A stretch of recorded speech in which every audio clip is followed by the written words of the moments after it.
வணக்கம். நம்ம சேனலுக்கு தொடர்ந்து ஆதரவளித்துக் கொண்டிருக்கும் நல்ல உள்ளங்களுக்கு நன்றி. அதிமுக பொதுக்குழு 15ஆம் தேதி அப்படின்னு சொல்லிட்டாங்க.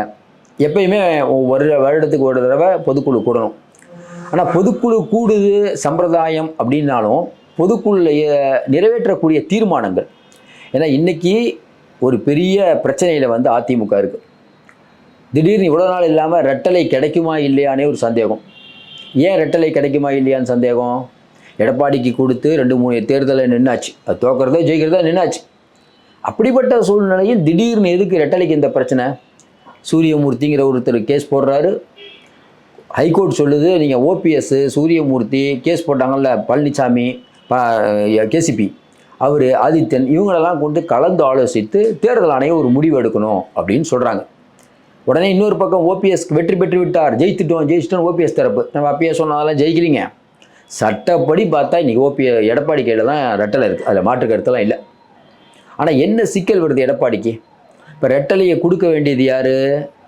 தேர்தல் ஆணையம். தேர்தல் ஆணையம் யார் சொன்னால் கேட்கும்? நியாய தர்மங்களுக்கு கட்டுப்பட்டு தேர்தல் ஆணையம் நடந்து பல வருடங்கள் ஆகிவிட்டது. சிவசேனாவுடைய சின்னத்தை எப்படி ஷிண்டேக்கு கொடுத்தாங்க, சரத்பவாருடைய சின்னத்தை தூக்கி எப்படி அஜித் பவார் கொடுத்தாங்க, சொல்லிக்கிட்டே போகலாம். இந்தியா முழுக்க ரெட்டலையை இங்கே ஆர்கே நகரில் எப்படி ஃப்ரீஸ் பண்ணாங்க, ஜெயலலிதா சசிகலா மட்டும் அவ்வளோ ஆதரவு இருந்தது, ஏன் ஃப்ரீஸ் பண்ணாங்க? அதுக்கப்புறம் எப்படி அந்த ஃப்ரீஸை எடுத்து விட்டாங்க? கடந்த காலத்தில் எடப்பாடி பழனிசாமிக்கு எப்படி இந்த ரெட்டலையை கொடுத்தாங்க? ஓபிஎஸும் எடப்பாடி இருக்கும்போது தேர்தல் வச்சு 2 பேரும் ஆக்குறாங்க, கரெக்டாக அவங்களுக்கு ரெட்டலை தூக்கி கொடுக்குறீங்க. இதெல்லாம் எப்படி நடந்தது? பிஜேபி நினைத்தால் எதுவும் பண்ணும். அப்போ பிஜேபி நினைத்தால் எதுவும் பண்ணுங்கும் போது எடப்பாடி பழனிசாமி வந்து இல்லை பிஜேபி எடுத்து நம்ம தீர்மானம் போடுறோம், பாசிச பாஜக அரசை கண்டித்து தீர்மானம் அப்படி போட்டால் வெகுஜன மக்கள்கிட்ட பரவாயில்லப்பா பிஜேபி எடுத்து நிற்கிறாரு, அப்போ சிறுபான்மை வாக்குகள் கிடைக்கிறதுக்கான வாய்ப்பு இருக்குது. ஆனால் இன்னொரு பக்கம் பார்த்துன்னா நீங்கள் பாட்டுக்கு எது கட்டண தீர்மானம் போட்டிங்கன்னா ரெட்டலை இல்லைன்ட்டாங்கன்னா சொல்லுவாங்களான்னு கேட்டால் நீங்கள் கேட்க மாட்டீங்க, யோசிக்காமல் சொல்லுவீங்க. அதெல்லாம் சொல்லுவாங்க சார், ரெட்டலை ஃப்ரீஸ்ன்னுருவாங்க. ஓபிஎஸ்ஸின் பின்னால் ஓபிஎஸ் சொல்லிட்டாரு, அதனால் ரெட்டலை நாங்கள் ஃப்ரீஸ் பண்ணுறோம். இல்லை ஓபிஎஸ் வழக்கறிஞர் வரவில்லை, அவர் வந்து ஒரு 3 மாதம் மெடிக்கல் லீவில் போயிட்டார். சரிங்க, 3 மாதத்துக்கு அப்புறம் சூரியமூர்த்தியோட வழக்கறிஞர் மெடிக்கல் லீவில் போயிட்டார். அதுக்கப்புறம் 3 மாதம் கேசிபியோட வழக்கறிஞர் போயிட்டார். உங்களுக்கு தெரியும் என்ன நடக்கும்னு தெரியும், கடந்த காலத்தில் என்ன பண்ணாங்கன்னு தெரியும், நம்மளாம் பேச வேணாம். இப்போ தேர்தல் ஆணையம் நினச்சா எடப்பாடி கிடைக்காது, கரெக்டாக? அப்போ எடப்பாடி பழனிசாமி என்ன முடிவு எடுப்பீங்க? நீங்கள் எடப்பாடி பழனிசாமியாக இருந்தால் என்ன முடிவு எடுப்பீங்க? ரெட்டலை இருந்தால் ஓரளவுக்கு நம்ம வாக்கு வாங்கலாம். தேவையில்லாமல் இவ்வளோ நாள் பிஜேபி திட்டாமல் இப்போ போய் நம்ம ஒரு பிஜேபிக்கு எதிராக தீர்மானம் போட்டோம்னா பொதுக்குழுவில் டெல்லி கோச்சிக்கிட்டு அப்படியா பண்ணுறீங்க அப்படின்னு ரெட்டலையே ஃப்ரீஸ் பண்ணி விட்டாங்கன்னா இவ்வளோ நாள் கட்டி காத்தது போயிடும். எடப்பாடி யோசிக்க மாட்டாரா? இன்னொரு பக்கம் நம்ம கட்சிக்காரங்க விஜயபாஸ்கர் குட்கா கேஸ் வேறு சிபிஐ கேஸ் இருக்குது. ஆனால் கொஞ்சம் பார்த்து பண்ணுங்கன்னா, ஏதாவது பண்ணிட்டாங்கன்னா தேர்தலில் செலவழிக்க முடியாதுண்ணே. வேலுமணி, தங்கமணி, விஜயபாஸ்கர், வீரமணி சொல்லிக்கிட்டே போகலாம், எல்லாத்து மேலேயும் இருக்குது. அப்போ எடப்பாடி பழனிசாமி என்ன முடிவு எடுப்பார்? ஒரு பக்கம் சிவி சண்முகம், ஜெயக்குமார், முனுசாமி, ஆனால் பக்காவாக போடுறோம், பாசிச பாஜகவை விரட்டுவோம். இன்னும் ஆனால் நேற்று ஆரம்பித்த தாவாக்கா கொள்கை பரப்பு செயலாளர் சொல்கிறார், மேலே மோடி இருக்கிறனால தான் பிஜேபி இருக்குது, இல்லை பிஜேபிங்கிற கட்சியை தமிழ்நாட்டில் இருக்காதியா, தமிழ்நாட்டில் எந்த காலத்தில் நீங்கள் ஆட்சியிலே வர முடியாதியா சொன்னவர் தாவாக்கா. இந்த பக்கம் திமுக பாசிச பாஜகங்கிறாங்க. நம்ம ஒன்றுமே சொல்லாமல் இருந்தால் தப்பாக போயிடும்ண்ணே. அதனால் ஒன்றிய பாஜக அரசை வலியுறுத்துகிறோம் அப்படின்னாவது போடுவோம். ரைட்டுங்க, போடலாங்க. அது டெல்லி விருப்பப்படுதா இல்லையான்னு தெரியலேங்க. அண்ணாமலை வேறு வந்திருக்காரு பார்த்தீங்களா, அமித்ஷாட்ட சொல்லுவார்ல, அண்ணே பார்த்தீங்களா ஜி, நான் அப்பயே சொன்னேன் எடப்பாடி நம்பாதீங்கன்ட்டு. எடப்பாடி யார்? சசிகலாமா கூட்ட காலில் விழுந்து அவர் யாருன்னே தெரியாதுன்ட்டார். ஓபிஎஸ்ஸை கூப்பிட்டு வந்து ஓபிஎஸ்ஸையே கழட்டி விட்டார். அதுக்கப்புறம் நம்ம ஜின்னு உங்களை பார்க்க அப்பாயின்மெண்ட்லாம் கேட்டு ஏர்போர்ட்டுக்குலாம் வந்தார். அப்புறம் ஒரு கட்டத்தில் என்ன பண்ணார், ரெட்டெல்லாம் கிடைச்ச உடனே ஜியாவது ஒன்றாவது நான்லாம் கூட்டணி இல்லை போப்பா அப்படின்ட்டு படுத்துட்டார். போய் நம்மளும் ஃபோன் பண்ணி பார்க்குறோம், ஜி ஃபோன் பண்ணி எடுக்கலை, ஃபோனை உண்மையிலே எடுக்கலை. எடப்பாடி பழனிசாமி மேலே நம்ம நிறையா அவர் மேலே குறை சொன்னாலும் சில விஷயத்தெல்லாம் எடப்பாடி பழனிசாமி அடிச்சிக்க முடியாதுங்க. நல்லா யோசனை பாருங்கள், இந்தியா முழுக்க எவ்வளோ கட்சிகள் இருக்குது. இது வரைக்கும் அதிமுக பிஜேபி வழிய போய் ஒரு கட்சியை கூப்பிட்டுருக்குன்னா இந்த கட்சி ஞாபகப்படுத்தி பாருங்கள். 2 கட்சியை கூப்பிட்டுருப்பாங்க. முதல் கட்சி ஒடிசா, யார்? நவீன் பட்நாயக் வழியை கூப்பிட்டு விகே பாண்டியனை கூப்பிட்டு போய் டெல்லியில் பேசி உண்டா இல்லையா? விகே பாண்டியன் 3 நாள் தங்கியிருந்தார், நமக்கே தெரியும். டெல்லியில் 3 நாள் தங்கியிருந்தார். இதில் விகே பாண்டியனுடைய ஹோட்டல் அறைக்கே வந்து மிக முக்கியமான மத்திய அமைச்சர்கள் போய் பார்த்தாங்களா இல்லையா? எல்லாம் முடித்து எல்லாம் ஃபைனல் ஆகும்போது கூட்டணி அந்த சீட்டு பேரத்தில் விகே பாண்டியன் வேணான்ட்டார்.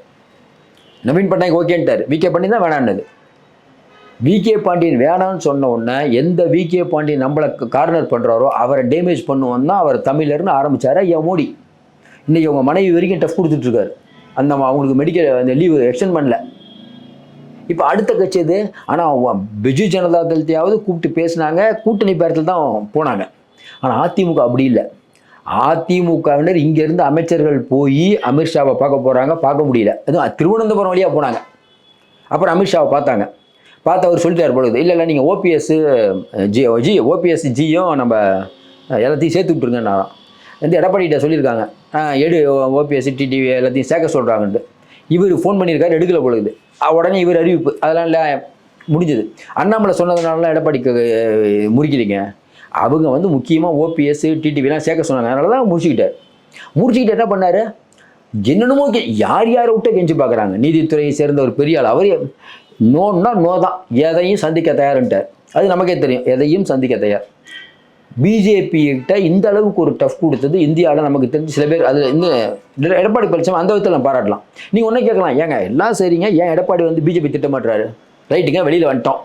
பிஜேபியை திட்டி ஜெயிலுக்கு போகணுமா, இல்லை உள்ளே இருந்துக்கிட்டே பிஜேபிகிட்ட அமைதியாக இருந்துக்கிட்டு எலெக்ஷனுக்கு ஒரு 6 மாதத்துக்கு முன்னாடி பிஜேபி திட்டலாமா? எது புத்திசாலித்தனமான யோசனை நீங்கள் சொல்லுங்களேன். இப்போ எடப்பாடி பழனிசாமி பிஜேபி திட்டினா என்ன ஆகும்? இதுக்கு முன்னாடி திட்டிருந்தா என்ன ஆகும்? இப்போ எம்பி எலெக்ஷன் வருது, ஒரு வேளை வந்து பிஜேபி ஜெயிச்சிருச்சு. இப்போ இதுக்கு முன்னாடி எலெக்ஷனுக்கு முன்னாடி பிஜேபியை ரவுண்டு கட்டி இவர் அடிச்சிருந்தாருன்னு வச்சுக்கோங்க, ஓட்டு கிடச்சிருக்கும். அதில் மாட்டு கருத்து இல்லை. பிஜேபி இன்னும் கடுமையாக வச்சுருந்தா ஓட்டு கிடச்சிருக்கும். ஆனால் ஜெயிச்சதுக்கப்புறம் இந்த திமுகவும் ஒரு வழி பண்ணும், பிஜேபியும் ஒரு வழி பண்ணும். அப்போ கழுவுற மீனில் நழுவுற மீனாக இருக்கணும். இன்றைக்கி நமக்கு என்ன தேவை? கட்சி நம்ம கை கண்ட்ரோலில் இருக்கணும். இன்றைக்கி மிருக பலத்தில் இருக்குது பிஜேபி, நம்மளை பீஸ் ஆக்கி விட்ரும். அந்த ஒரு பதட்டத்தில் தான் சந்திக்கிறாரு நாடாளுமன்ற தேர்தலில். நாடாளுமன்ற தேர்தலில் இன்னொரு என்ன யோசிப்பார், நம்ம தொடர்ந்து சொன்னோம், நாடாளுமன்றத்திலும் ஜெயிக்க வேணாம்பா. அவர் ரொம்ப முடிவு பண்ணிட்டார், நம்மளுடைய இலக்கு சட்டமன்றம் தான், செலவெல்லாம் பண்ண முடியாது. ஏன்? நாடாளுமன்ற தேர்தல் ஒரு 4 எம்பியை நம்ம அனுப்புவோம், அவங்க பிஜேபி ஆளாயிருவாங்க. நான் தான் உண்மையான அதிமுகன்னு அவங்க கொடி பிடிச்சா நம்ம என்ன பண்ணுறது? தேவையில்லாமல் விரோதத்தை வளர்க்கக்கூடாது. ரொம்ப தெளிவாக தான் பண்ணார் அவர்.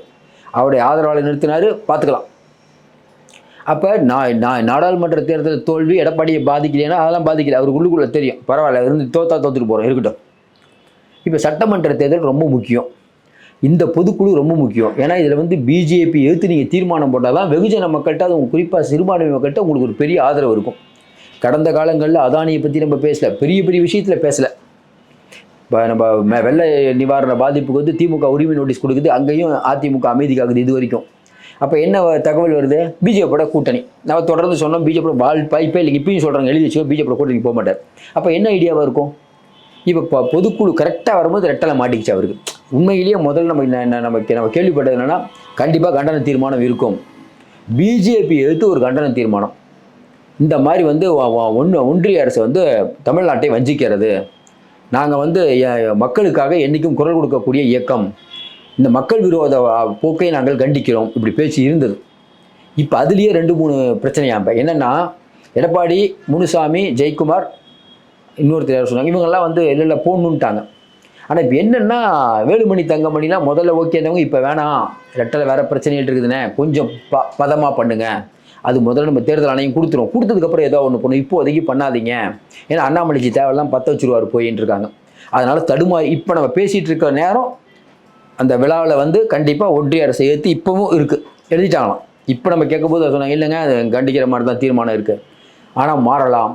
ஏன்னா எடப்பாடியே 2 விதமான யோசனைகள் இருக்காராம். அவர் முடிவோடு தான் இருக்கார், பிஜேபியோட எதிர்த்து தான் பண்ணணும்னு நினைக்கிறாரு. ஒருவேளை மேலே இவர் சொல்கிற மாதிரி ரெட்டலையை கொடுக்காம விட்டாங்கன்னா இது தேவையில்லாமல் பின்னால் வந்துடும், பின்னால் பிரச்சனை ஆகிரும்னு சொல்லிட்டு இப்போது 2 மட்ட நிலைமையில் இருக்காங்க. ஆனால் தொடர்ச்சியாக நம்ம ஒன்று சொல்லுவோம், நமக்கு எடப்பாடி பழனிசாமி மேலே 1000 கருத்து வேறுபாடு இருக்கலாம், மோடி அவர்களை இன்னும் கடுமையாக எதிர்க்க வேண்டும், பாசிச பாஜகன்னு சொல்லணும் நம்மளுடைய எண்ணமாக இருக்கலாம்.